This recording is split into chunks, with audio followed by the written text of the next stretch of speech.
Hey scrappers, if you're looking to figure out what materials you should sell this week or hold this week, now is the time to do it. Our weekly report is going to give you that information, up-to-date market news, pricing. Let's get right into it and we'll talk about it inside. Hey scrappers, Tom from the iScrap app, and today is Wednesday, January 10th.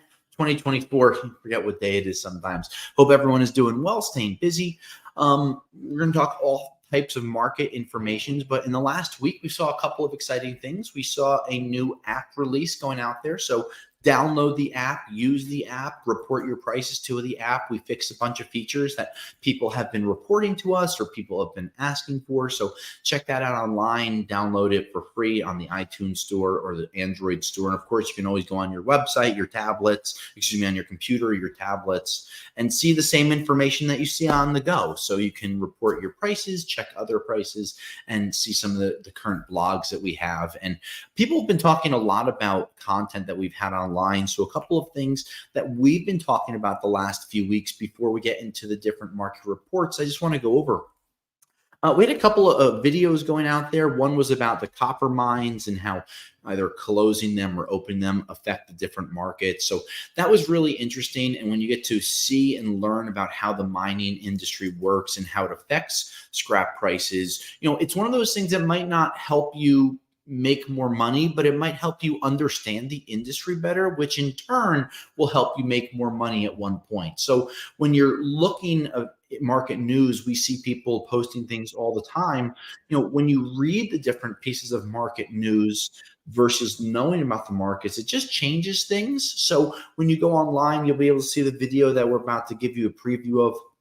And when you see it, you'll be able to learn how the copper prices could affect the scrap prices. And it's really interesting because a lot of people don't think about these things, but we talk about them and we love seeing the comments. And if you guys have any questions or things we can talk about further, by all means, let us know. So before I talk about other events, let's jump right into some of the copper prices. Copper week over week is down 2%.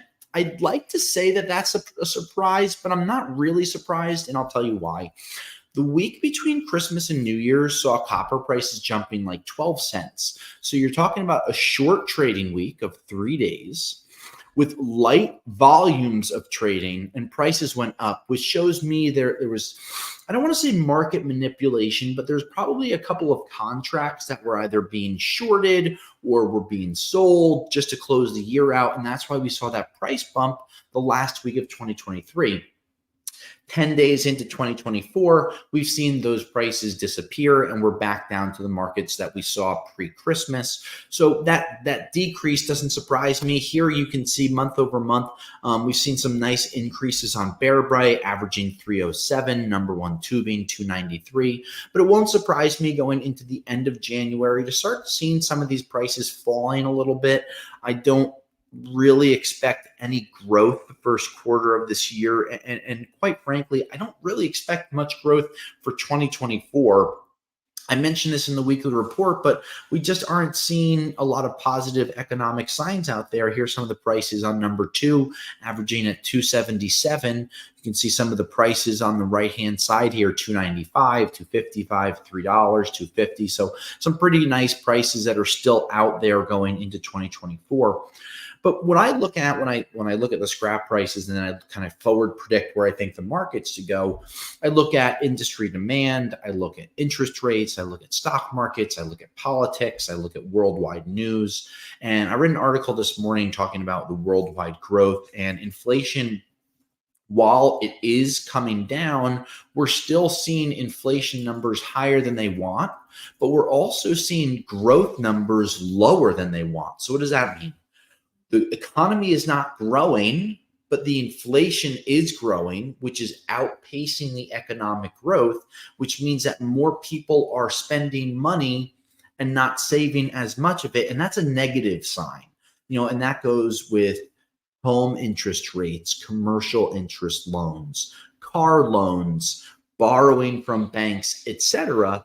So when we see a slowdown like we are, and a lot of people are expecting, what I think the quote that I read this morning was we expected to see the roaring 20s, which was a bit of a play on the 1920s. And I think we're going to see a bit of a dud 20s, at least going into this election cycle. And COVID was really the catalyst for all of these things dominoing themselves forward. Here we are almost 4 years from the onset of COVID in March 2020. And what's happened in those 4 years was super, super low interest rates, a lot of money being printed. Now interest rates are high, maybe not as high as they were in the early 1980s with 13 to 17% mortgages, but we are seeing rates going up, and it happened so fast. And that's one of the problems. It wasn't a gradual thing. It was 2020 rates plummet, 2021, 22, they kind of stayed the same. In 22, the end of 22 into 23, they start to rise. And now we've kind of plateaued out, but we don't see those numbers coming back. Before Christmas, a lot of people were predicting and expecting the interest rates in 2024 to go down. And again, this all ties into scrap, because the more expensive it costs, the more expensive it is to borrow money for big companies, the higher things are going to be priced, and they're going to try to negotiate lower scrap values. And unfortunately, the scrap market is one of those negotiable markets because it really thrives on industry demand and worldwide consumption. That's something really important to keep in mind when we're talking about any of the metals that we talk about week to week: aluminum, copper, brass, cats, steel. It doesn't matter.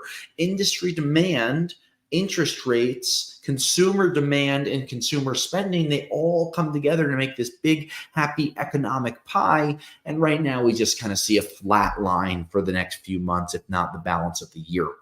And that's kind of echoed from copper dropping. Aluminum's down about 3% week over week. Steel prices dropped. So aluminum prices, we're going to pull some of them up. We'll go to our basic sheet aluminum, and sheet aluminum prices, while they have been steady, we saw growth in December, which, didn't surprise us. If you look at the bottom, aluminum sheet at 46 cents all the way down. Yep. Okay.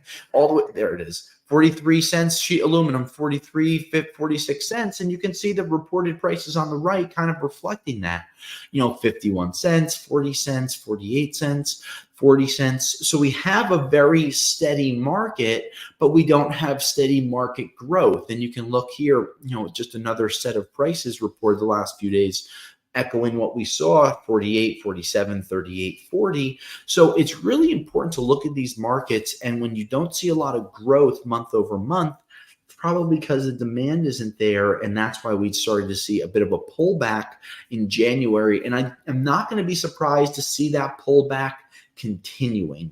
So we'll see what happens. And on top of all these things, it's interesting. Oil and gas prices have upticked a little bit. And I read something the other day that the United States, as much as people think that the current administration is pushing these electric vehicles, which they are, right, and clean energy, the U.S. is producing more oil and gas than they ever have right now. Okay, think about that. 3.5 years ago, we started to slow down production in 2021, I guess. In 2021, 3 years ago, production started to slow down as the new administration came in. Here we are 3 years later, having the highest ever production and output of oil and gas in the United States. And a lot of that's being exported to Europe, but a lot of it is staying here. And that's why we've seen the price at the pump go from $5.50. I filled up the other day at $2.68. So those lower prices are affecting the transport costs. And we've talked about this before, where in 2020 and 2021, overseas containers were costing $10,000 per container. Today, it's only costing between $1,500 and $3,000, a dramatic decrease. And that had to do with supply and demand and fuel and COVID and blah, blah, blah, blah, blah. But nonetheless, it's good to point out that some of those things are going down, and they are going to affect the markets in some type of a way. It's cheaper for us to put trucks on the road. It's cheaper for you to get products brought to your grocery stores, which means it should in turn, in theory, be cheaper to buy things. But that generally has to be sustained for a period of time before companies really change their prices quickly. So those, again, things to look at. Other things that we saw talked about before we jump into some more markets. lots of people are talking about their cars and their trucks. And I love seeing it. I've been a Chevy guy. I've been a Ford guy. I've owned Dodges before. I currently drive an F-150. So I love seeing people talking about their different vehicles and seeing what trailers and types of trucks that they're using. Please comment on that more. And we've had a couple of blogs and videos online that you can look up that talks about becoming a registered scrapper, registering your truck, what it takes to become like a legal business instead of just scrapping part-time on the side and going to the scrapyard in your personal vehicle. We have articles and videos to help you learn about how to become a full-time scrapper, what things to do. We're not lawyers, so we're not going to tiptoe around that, but we have been able to show you some of these things just to allow you to learn about what you want to do if you do want to do this full-time, part-time, or do it the right way. So if, God forbid, you get in an accident, you have the right coverage, and these are just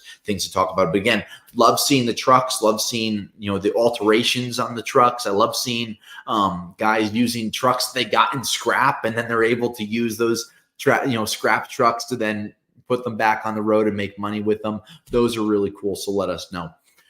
Couple items that we do talk about selling or holding this week.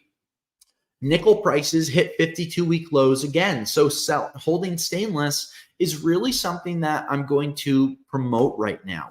Nickel prices have fallen so fast, and we talked about this a few weeks ago in our yearly recap, that there has to be some type of a correction. Now, I keep looking at the markets, and the commodity is not hot commodity right now. But if you want to hold something, I believe we can pull up some of the stainless prices. I think we're averaging like 28, 30 cents on regular 304 stainless. And if that's the case, your upside is selling it at 40 or 50 cents. Your downside is selling it at 20. And here you can see, if we look at non-magnetic stainless, 30, 31 cents, these prices, that just shows you where the markets are. So when you see 30, 35, 20, 23, 25, these are prices that aren't going anywhere. So let's talk about upside, right? If you save 1,000 pounds of stainless that you could sell for 31 cents at a national average today, that'd be $310. If you have the ability to save and hold it, and markets go to 50 cents a pound in a year, that's a $200 profit. And that's just one of those things that you have to say to yourself, is it worth me holding, or do I just want to spin the material, get the cash, and use it? And those are the risk versus reward things, because when you look at copper, 1,000 pounds of copper generally has larger swings. 20, 30 cents could happen very often, and that's because the price per pound is so much higher. You average copper price at $280, you hold 1,000 pounds, sure, that would be worth $2,800.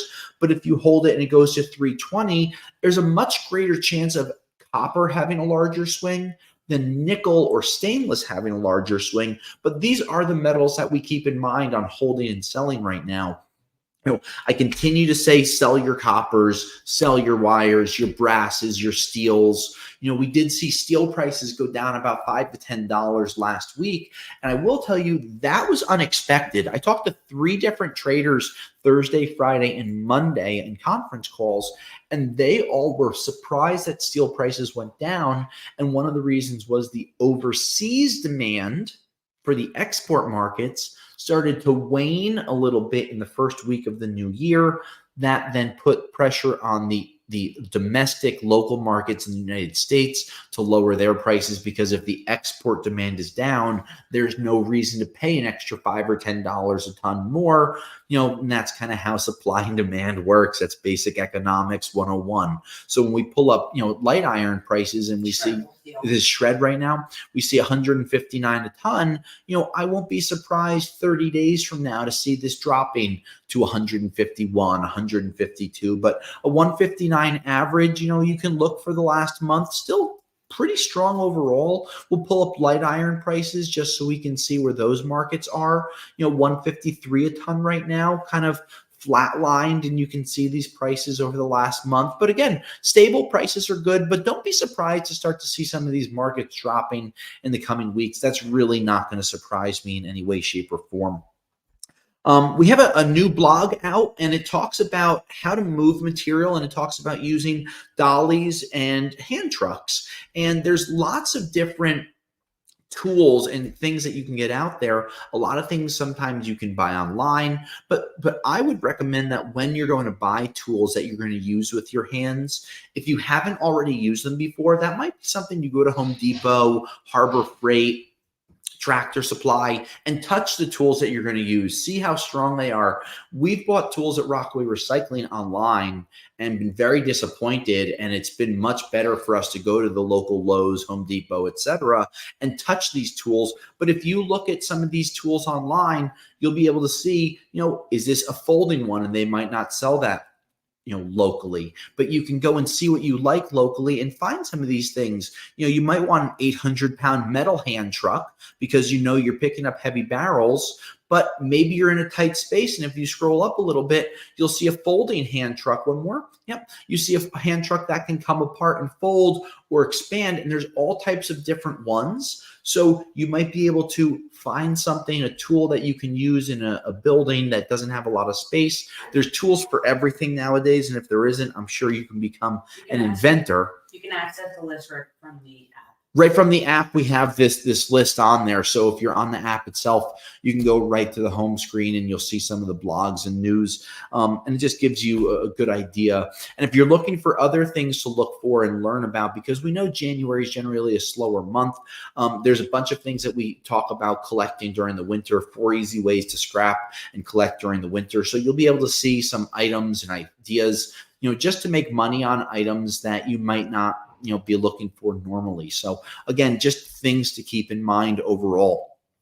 Markets for catalytic converters, not a good week for catalytic converters. We saw platinum, palladium drop 4% and 5.5% respectively. What does that mean? Average price for catalytic converters are going down. And we haven't talked a lot about catalytic converters the last few months, 7-8 months, because there really hasn't been a lot to talk about. The market's kind of flatlined itself. We haven't seen major types of growth. For the first time ever in my report today, I talked about Bitcoin and how people are more interested in a digital currency than they are in a physical commodity. And that just shows you how times can change, where platinum and palladium are used in real life applications like vehicle emissions and gas and diesel engines and DPFs. But, you're just not seeing this major growth on the gas engine side, even as electric vehicle sales dip. Again, to go to what I talked about 10 minutes ago, interest rates are up, which means financing cars are going to be more expensive. So unfortunately, this is a cause and effect, and we'd like to share online, see how it affects scrap prices. So scrappers, today is Wednesday, January 10th, 2024. Let us know anything else that you would like us to make videos on. We have new videos dropping every single week. So check out our YouTube page. Make sure you subscribe. Make sure you're reporting your prices online. Anything else you want us to talk about, shoot us a message. We check all of our channels. Until next week, scrappers, I'll scrap you later.